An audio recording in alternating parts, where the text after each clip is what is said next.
ఆ రోజు కూడా మేము అనుకున్నాం ఇక మా పని అయిపోయింది, మా ఇన్వెస్టర్స్ అంతా కూడా ఆంధ్ర నుంచి వచ్చి పెట్టుబడులు పెట్టేవాళ్ళు, తర్వాత ఇంకా పక్క రాష్ట్రాల్లో ఎక్కడికి వెళ్ళాలి, బెంగళూరు వెళ్ళాలా, చెన్నై వెళ్ళాలా, లేదా ఆంధ్రప్రదేశ్ వెళ్ళాలని ఆలోచిస్తున్నటువంటి తరుణంలో ఎవ్వరి ఊహలకి అందనంత ఎత్తుకి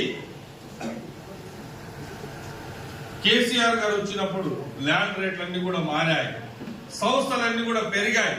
అక్కడ 450 ఎకరాల్లో ఇన్ఫోసిస్ వరంగల్ హైవేలో, ఇక్కడ వచ్చేసే వరకంటే బెంగళూరు హైవేలో పిఎన్జి, జాన్సన్ అండ్ జాన్సన్ సంస్థలు, పోలేపల్లి సెజ్, బాంబే హైవేలో నిమ్స్, ఇలా మేడ్చల్ హైవేలో గోడౌన్స్, ఇలా మొదలు పెట్టుకుంటూ వెళ్తే ఎన్నో చుట్టుపక్కల ఉన్నటువంటి అన్ని కూడా అభివృద్ధులు అనేది జరిగాయి. నేను సైలెంట్ గా లేకపోతే నేను ఆల్రెడీ మైక్ మానేస్తాను, కూర్చుంటాను, వదిలేసేయండి లాస్ట్ లో వచ్చింది.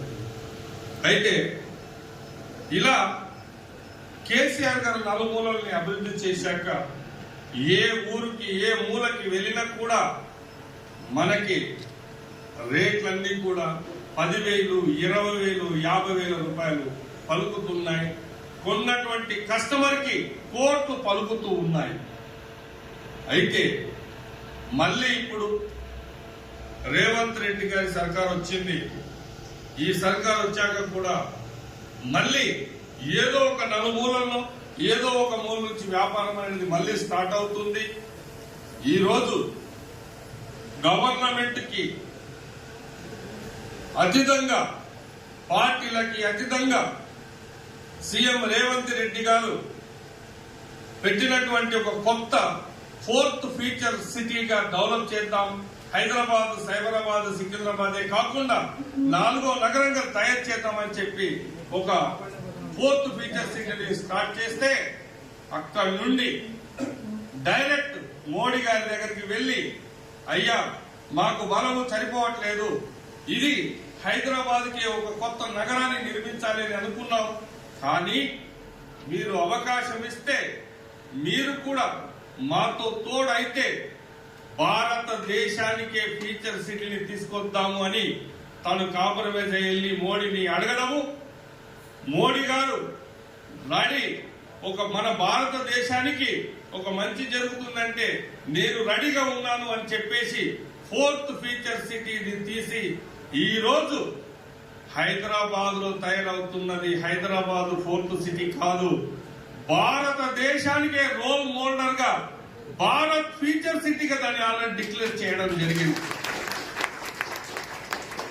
30,000 ఎకరాల్లో నిర్మిస్తున్నటువంటి భారత్ ఫీచర్ సిటీ ఈ రోజు ఎక్స్టెన్షన్ గా 60,000 ఎకరాల్లోకి పరుగులు తీస్తుంది. 15,000 ఎకరాలు ఫారెస్ట్ ఉంది, దాన్ని కూడా కలుపుకోమని చెప్పారు.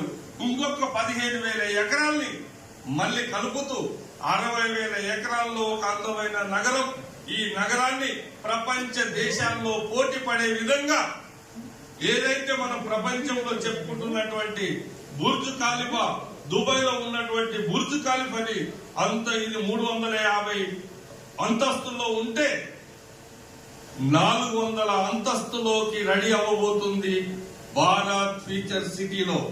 దుబాయ్ని తనదన్నిలాగా రేపట్లాడు ప్రపంచ దేశాలు మన దాని గురించి చెప్పుకునే విధంగా ఉంటాయి.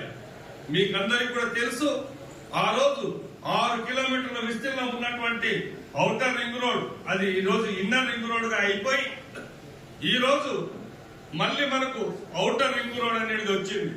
ఎప్పుడు కూడా ఎవరు కూడా నమ్మరు, కొత్తది డెవలప్మెంట్స్ వస్తుందని అంటే నమ్మరు. ఔటర్ రింగ్ రోడ్, హైటెక్ సిటీ వస్తుందనంటే మేము ఎక్కితే ఓ హైటెక్ సిటీయా, ఓ అంత అందంగా ఉంటుంది హైదరాబాద్ అన్నారు, ఎగతాళి చేశారు. ఈ రాళ్ళ గుట్టల్లో హైటెక్ సిటీ కడతారా అని కట్టాక మీరు చెప్పిందే సార్, ఔటర్ రింగ్ రోడ్ వస్తుంది అన్నాం, అక్కడి వరకు అభివృద్ధి జరుగుతుంది అన్నాం, బ్యాగులు వేసుకున్నాం, బ్రోచర్లు పట్టాం, సర్వీస్ అందించాం, ఎగతాళి చేశారు. ఓ రింగ్ అంట పెద్దగా ఉంటుందంట, ఓ బాగా స్పీడ్ లో పోవచ్చా 100 స్పీడ్ లో అని ఎగతాళి చేశారు.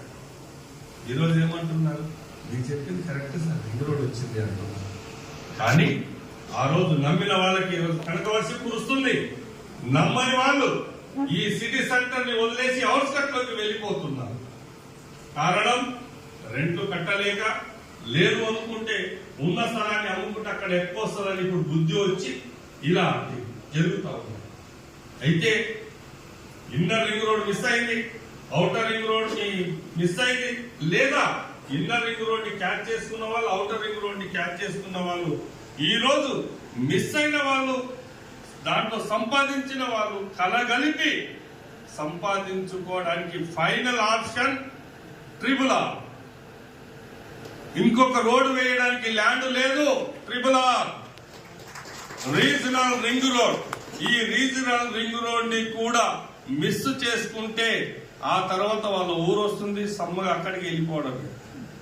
ఇంక యువతలకి లోపల అర్హత ఉండదు అన్ని కూడా, ఎందుకంటే రెంట్లు పెరిగిపోతాయి, ల్యాండ్ కాస్ట్లు పెరిగిపోతాయి, కాబట్టి ఎక్కడ ఉండదు. కాబట్టి ఈరోజు మిత్రులారా ఒకటే చెప్తున్నాను, మనమందరం కూడా కస్టమర్లని దేవుళ్ళుగా భావించే వాళ్ళం.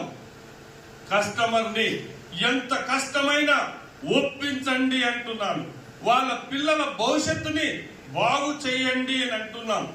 ఈ బాగు చేయడానికి ఒక్కొక్కసారి ఒక్కొక్క నేషనల్ హైవేలో మార్కెట్ వస్తుంది. ఇప్పుడు మార్కెట్ వచ్చింది ఇంటర్నేషనల్ ఎయిర్పోర్ట్ దగ్గరలో ఉండడం వల్ల శ్రీశైలం హైవేకి ఇప్పుడు మార్కెట్ వచ్చింది. తిరుపతి చెన్నై వరకు 6 లైన్ అవుతుంది. మరి అక్కడి నుంచి శ్రీశైలానికి 55 కిలోమీటర్ల అతి పొడవైన ఫ్లైఓవర్ బ్రిడ్జ్ వస్తుంది. ఇవన్నీ అభివృద్ధులు అనేది అక్కడే ఉన్నాయి. కాబట్టి